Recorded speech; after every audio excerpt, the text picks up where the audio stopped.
This is basically the story of what would have happened to Tarzan if he had gotten lost instead of in the jungles of Africa, in the woods of North America, and had a dragon. That's kind of important.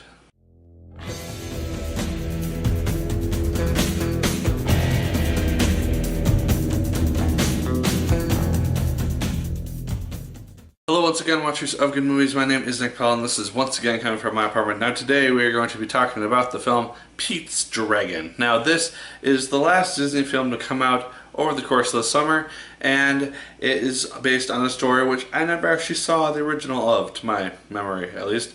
I don't remember ever watching the original Pete's Dragon, and so I didn't really know what this was going to be, honestly. The general premise is that this young kid named Pete, he gets stranded in the middle of the woods. He comes across Elliot, which is this dragon, and he befriends it, lives in the woods with it for 6 years, and then is rediscovered by humans and humanity.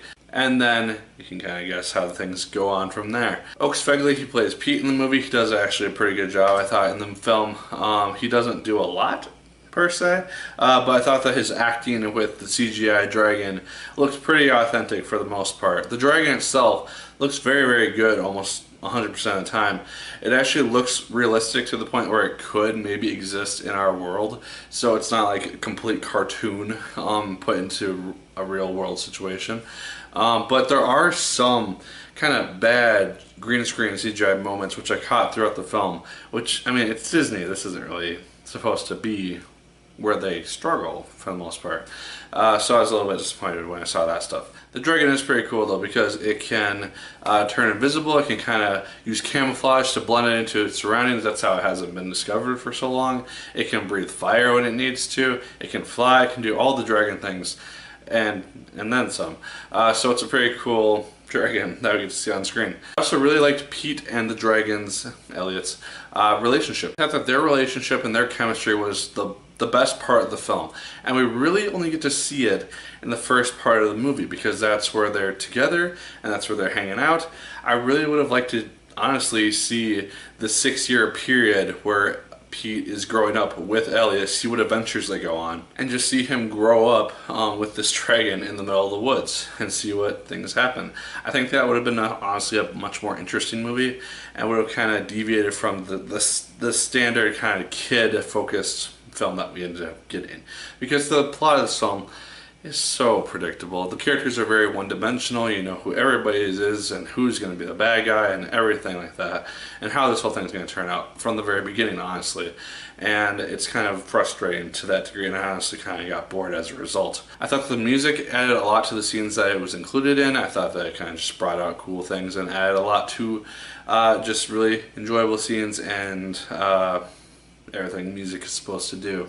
And then one of my favorite parts of the film is actually the introduction. We get to see how Pete ended up in the middle of the woods. I thought that 10-minute segment, or however long it was actually very, very well done, very, very cool.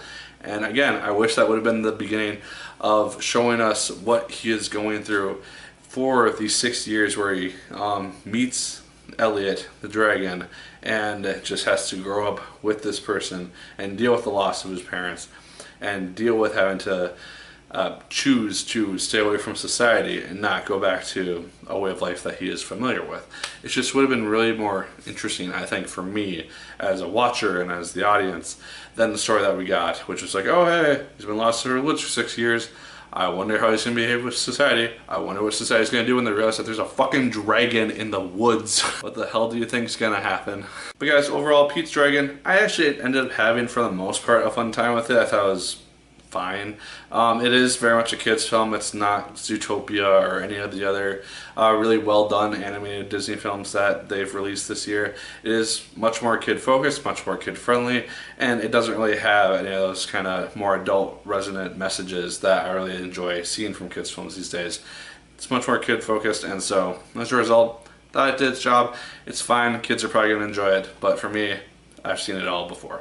But guys, those are my thoughts on Pete's Dragon. Let me know your thoughts in the comments down below. Did you like it as much as I did? Did you hate it more than I did? Let me know. Like, favorite, comment, and subscribe once again if you so choose. I appreciate it immensely.